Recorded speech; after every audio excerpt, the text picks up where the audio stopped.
donc vous dire, c'est pas moi qui vais vous présenter l'association La Renaissance française, mais par contre, laissez-moi vous dire que cette association est née pendant une guerre. Et qu'elle est née pour faire revivre la culture en France. Et là, alors que la France était en guerre quand on a créé cette médaille, cette association, on se retrouve à décorer quelqu'un à 80 ans de la Seconde Guerre mondiale, quand les Alliés débarquent sur le sol de Normandie. Il faut savoir que c'est le président, M. Poincaré, qui était un favori d'Étretat, parce que M. Raymond Poincaré venait souvent à Étretat, en vacances. Pendant ces longues soirées d'hiver, il pensait beaucoup à la culture française, et il a fait renaître cette culture française en venant vous s'inspirer ici à Étretat. Je ne vous en dirai pas plus parce que je ne connais pas toute la carrière de M.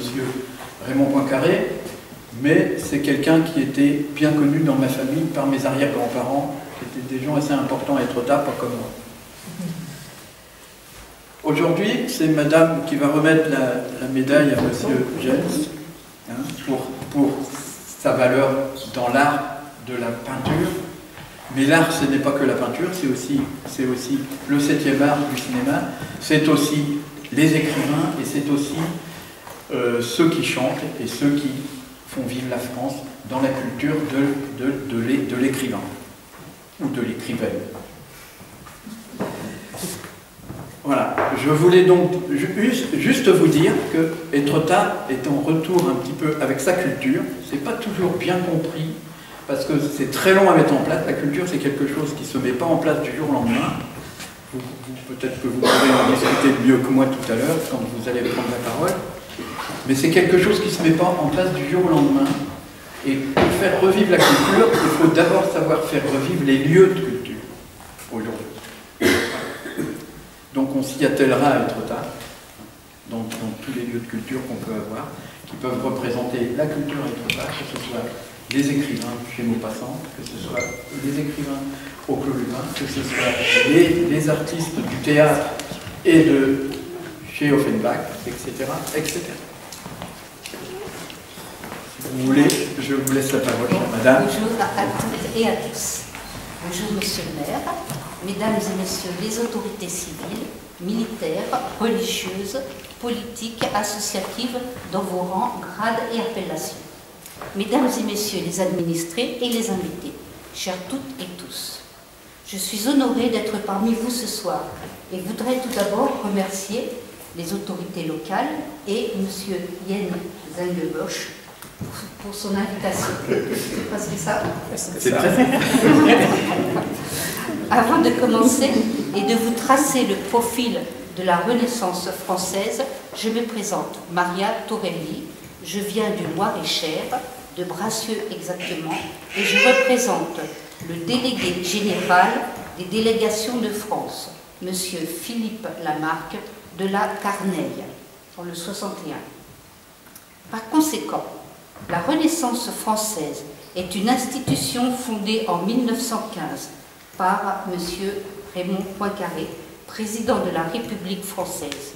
Érigée en établissement d'utilité publique le 14 décembre 1924, la Renaissance française est autorisée à accorder des distinctions. Elle est également placée sous le haut patronage du chef de l'État, des ministres des Affaires étrangères, de l'Éducation nationale, de la Défense et de l'Intérieur. Elle a son siège à Paris. Son emblème est l'allégorie, la déesse Victoria, qui représente la victoire sur l'ignorance. Sa devise, promouvoir la culture française et francophone, œuvrer pour la paix, distinguer les mérites. De nos jours, elle continue d'agir pour la paix par la diffusion du savoir, de la culture et des valeurs francophones, la protection des patrimoines et de l'environnement, la mise en valeur des cultures régionales et locales, la promotion des métiers d'art, l'aide aux communautés francophones dispersées et aux minorités linguistiques, et ceci dans un esprit de dialogue, d'échange et de partage avec toutes les autres cultures. Je continuerai avec le profil du récipiendaire. Monsieur Jan Zengebusch est né à Fischberg le 3 octobre 1964 en Allemagne et a grandi dans la ville de Elpenschkamp, où, passionné de couleurs, il suit une longue formation de peintre décorateur pendant 7 ans.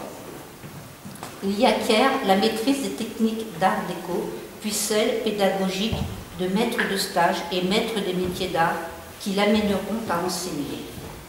Il arrive en France en 1991, où il épouse une jeune Française et s'installe comme peintre décorateur à Étretat en 1996.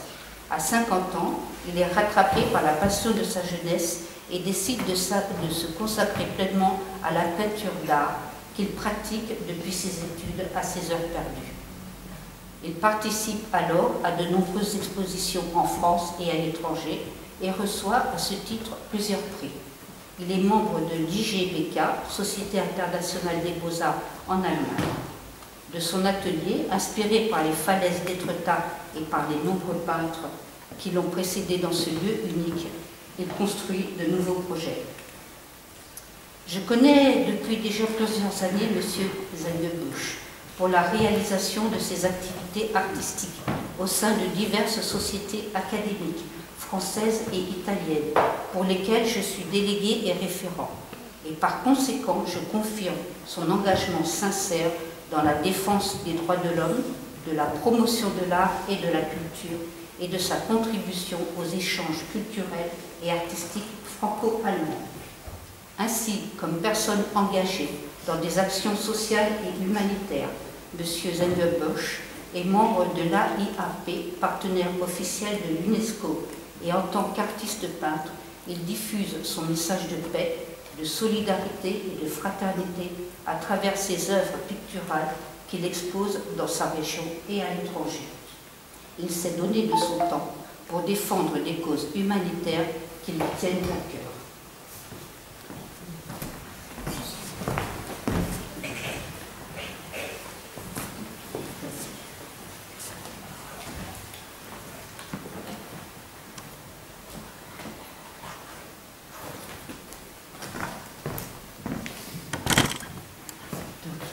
À ce titre, j'ai le grand plaisir de vous remettre, Monsieur Zengebusch, au nom du président international, Monsieur Denis Fada, professeur, et en vertu de mes pouvoirs conférés, je vous remets la médaille d'or de la Renaissance française, le rayonnement culturel.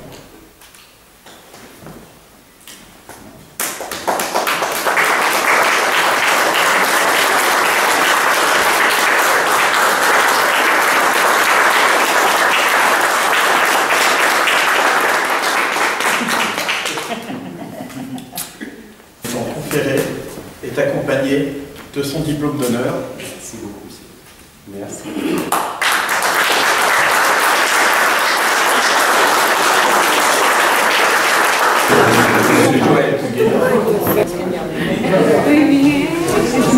C'est juste pour dire merci beaucoup à la Renaissance française.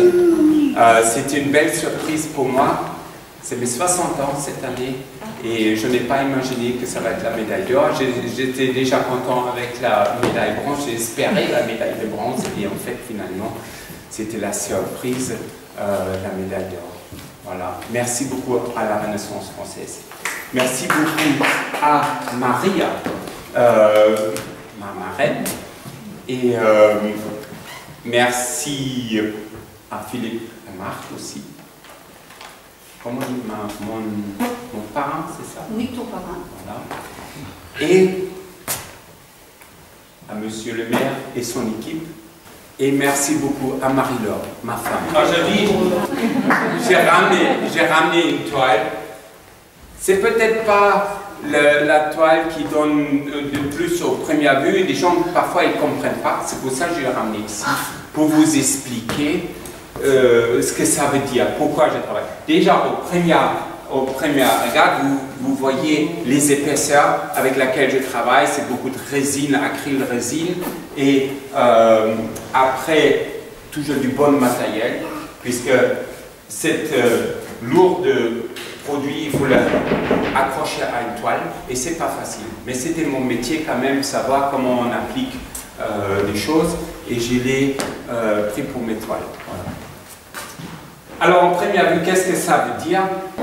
Non, j'ai travaillé longtemps pour la Croix-Rouge.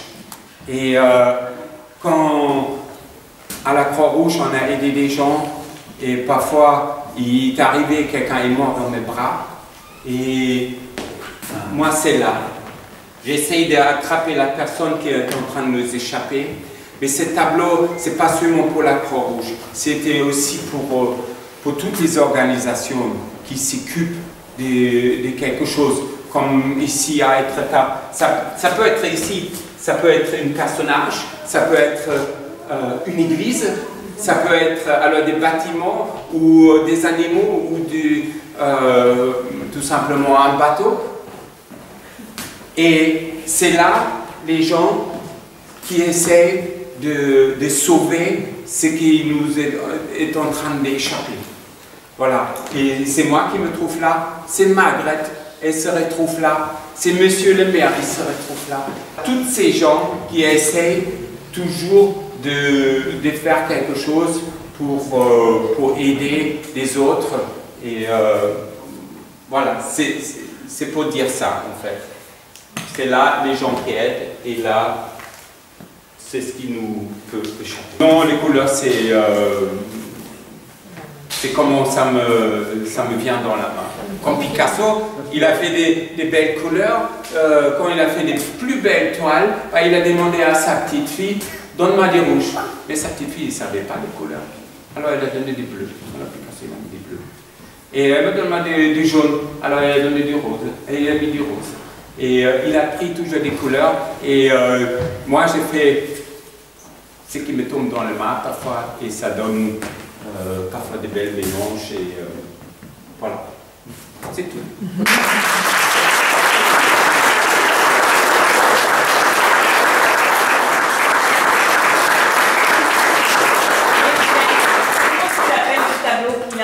Le monde aujourd'hui.